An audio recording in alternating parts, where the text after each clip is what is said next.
En este trabajo se hablará de cómo la autenticidad puede perdurar en la restauración de la arquitectura y cómo se incorporan estos debates nuevos a la rehabilitación. En otras palabras, lograr comprender qué es aquello que se entiende por autenticidad del patrimonio y qué personas influían en este. Entre los personajes influyentes tenemos Ventura Rodríguez. Fue un arquitecto español del siglo XVIII, considerado junto con Juan Villanueva el principal arquitecto del país de su época y el último barroco. Su trayectoria se sitúa entre dos grandes corrientes artísticas, el barroco y el neoclasicismo de las ilustraciones europeas. Para garantizar el edificio en sus características primigenias, ideó diversos cinturones de cadenas de hierro para sujetar la torre de la Catedral de Valladolid dañada por el terremoto de Lisboa. Guatimé de Quincy fue un arqueólogo, filósofo, crítico de arte y político francés. Estuvo involucrado en los problemas de la Revolución Francesa. En 1996 fue acusado en participar en los preparativos de la insurrección de los realistas del Vendémiaire y fue condenado a muerte pero absuelto a tiempo. Fue el pionero en Francia de la deontología de la restauración en su obra Dictionnaire historique, en el que él planteó los problemas de la conservación del arte antiguo y definió la restauración de las obras de artes. Eugène Viollet-le-Duc fue un arquitecto, arqueólogo y escritor francés famoso por sus restauraciones interpretativas de edificios medievales. Fue un importante arquitecto de renacer gótico, se dedicó principalmente a la restauración e invención de conjuntos monumentales medievales como la ciudadela de Carxacona o el castillo de Roquetial, siendo muy criticado por el atrevimiento de sus soluciones y añadidos no históricos y la pérdida de autenticidad de muchos monumentos. Demuestra que el conocimiento del patrimonio histórico construido y su restauración no son un fin en sí, sino un medio para acceder por el conocimiento y la reflexión a la elaboración de una arquitectura y estilos nuevos propios de la sociedad industrial. Luca Beltrami fue un arquitecto e ilustrador e historiador de arte italiano. Asistió a la Academia de Artes Bellas en Brera. Este defiende la legitimidad de hacer copias exactas con idéntica decoración gracias a la documentación histórica y gráfica conservada, y lo hace ya solo con la apariencia de los materiales antiguos, mientras que la estructura utiliza ya de forma determinante el hormigón armado y el hierro. Camillo Boito fue un arquitecto y crítico de arte y escritor de narrativa italiano. Sus aportaciones al mundo de la conservación y la restauración como parte del mantenimiento del patrimonio se basan en ciertos estilos según el inmueble con el que se pretende actuar, como la restauración arqueológica en las ruinas y monumentos de la antigüedad, la restauración pictórica en edificios medievales y la restauración arquitectónica en edificios clásicos, renacentistas, barrocos y más recientes. Este defiende con énfasis que cuando sea inevitable la intervención de un edificio deberá ser consolidado antes de reparado y reparado antes de que restaurado.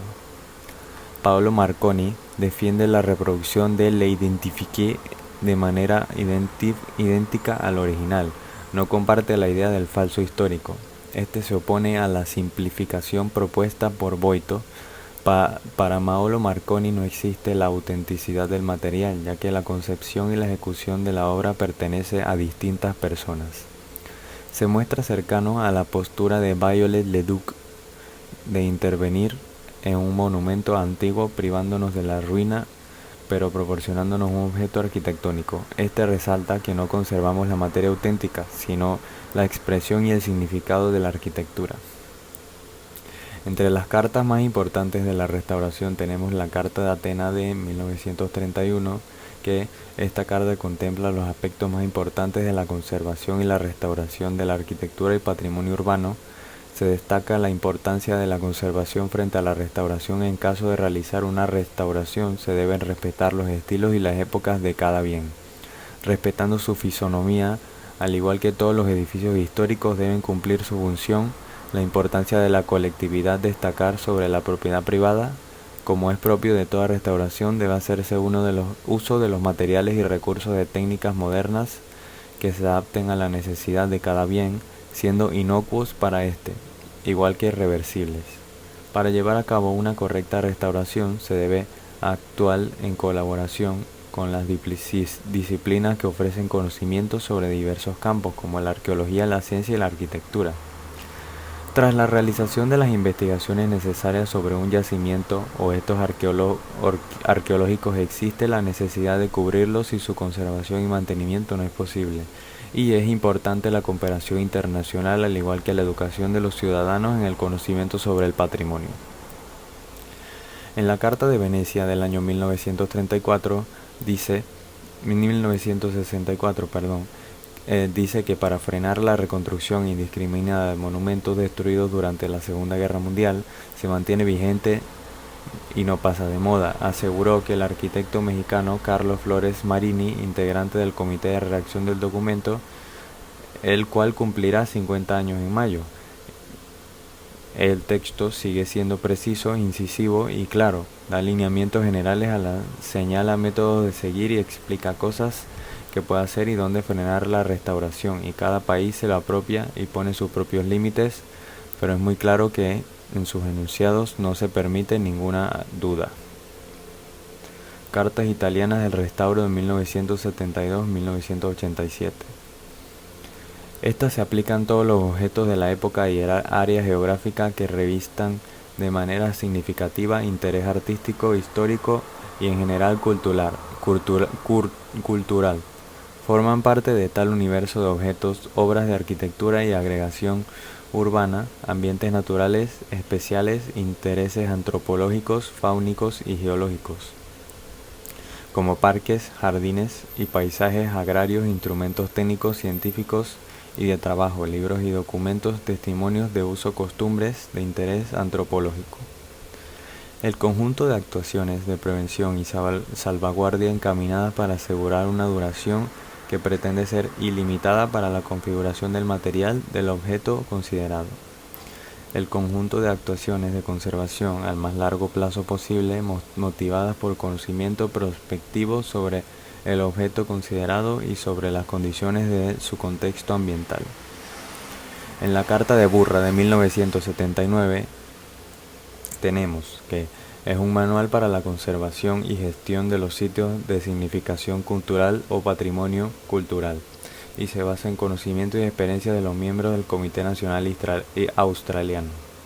Establece las reglas de práctica para aquellos responsables de sitios de significación cultural, que incluyen también los naturales, indígenas e históricos, que contengan valores culturales imprescindibles de conservar para generaciones presentes y futuras. En la Carta de Nara de 1994, diversidad de patrimonio, diversidad de culturas, y desde el comienzo de las puestas en práctica en la Convención del Patrimonio Mundial se han tenido en cuenta ambos conceptos. La contribución de la Conferencia de Nara y las reuniones posteriores ha sido permitir que todas las regiones del mundo profundicen acerca de ellas, así como resaltar la necesidad de una aplicación flexible sobre la prueba de la autenticidad. En esta feliz evolución, Herb Stobel tuvo un papel importante, pero especialmente la adopción de la estrategia global, lo que ha abierto a la lista del patrimonio mundial a muchos sitios cada vez más diversos. Sin embargo, esta amplia extensión y la relatividad admitida en la prueba de la autenticidad plantean problemas como la identificación de bienes culturales, interpretación, gestión de sitio urbano o paisajes habitados. Para garantizar la credibilidad de la Convención, es importante evitar las tentaciones de repliegues de identidad y prácticas de conservación mercantil o salvaje, con el fin de desarrollar conjuntamente principios de conservación de alcance universal. En los lugares patrimoniales, como primer lugar patrimonial tenemos San Paolo Fuori le Mura.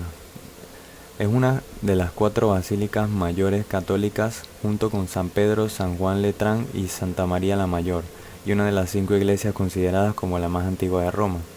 Un incendio destruyó la mayor parte del edificio, dejando incólume el claustro. El fuego se inició por la negligencia de un trabajador que estaba reparando el plomo del tejado. De este modo quedó prácticamente destruida la basílica.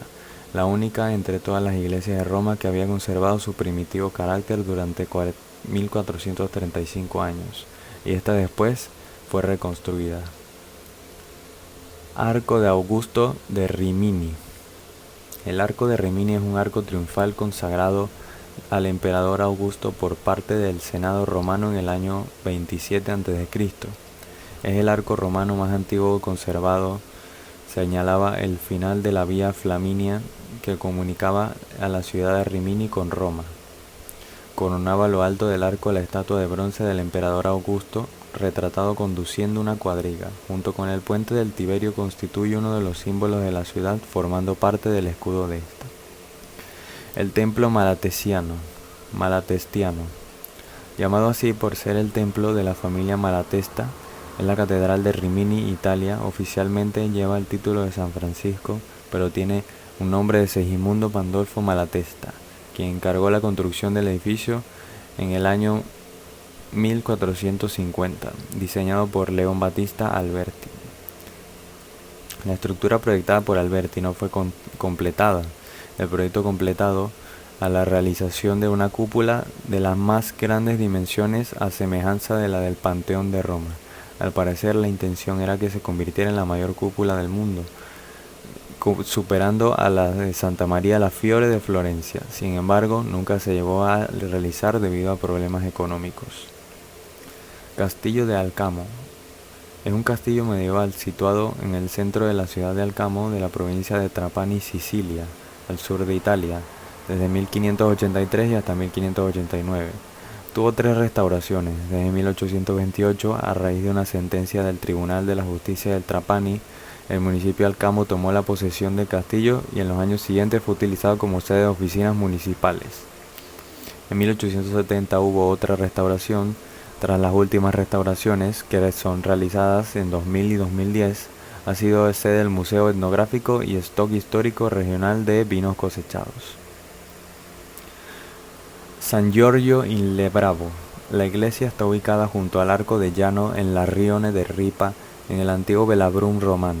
Entre 1923 y 1926, completó un programa de restauración más radical con el objetivo de restaurar el carácter medieval del edificio y liberarlo de adicciones posteriores. El edificio, tal como lo vemos hoy, en gran parte un producto de la restauración de la década de 1920. Sin embargo, 5 años más de su restauración siguieron a la explosión de un coche bomba estacionado cerca de la fachada a la medianoche el 27 de julio de 1993. Y así sigue el día de hoy. Palacio Imperial de Kioto. Es un palacio imperial de Japón, pero no es la residencia del emperador de Japón. El emperador reside en el Palacio Imperial de Tokio de 1869 en la restauración Meiji. El Palacio Imperial de Kioto es el último de los palacios imperiales construidos en cerca de la parte nororiental de la antigua capital de Japón, Heian-kyo, o actual Kioto. Después del abandono del Palacio Heian, que estaba ubicado en el oeste actual del palacio durante el periodo Heian, el palacio perdió muchas de sus funciones durante la restauración Meiji, cuando la capital se cambió a Tokio en 1869. Como conclusión, tenemos que se logró entender cómo funcionaba la parte de autenticidad a la hora de hacer una restauración y que cada arquitecto restaurador inicialmente lo veían de maneras muy diferentes y que con el pasar del tiempo se fueron dando cuenta cuáles eran sus métodos correctos y cuáles no. Gracias a esto se sacaron leyes de la restauración que se iban actualizando con los años para que cada vez fuera mejorando cómo se van restaurando las edificaciones y que éstas pudieran mantenerse hasta la actualidad. Gracias.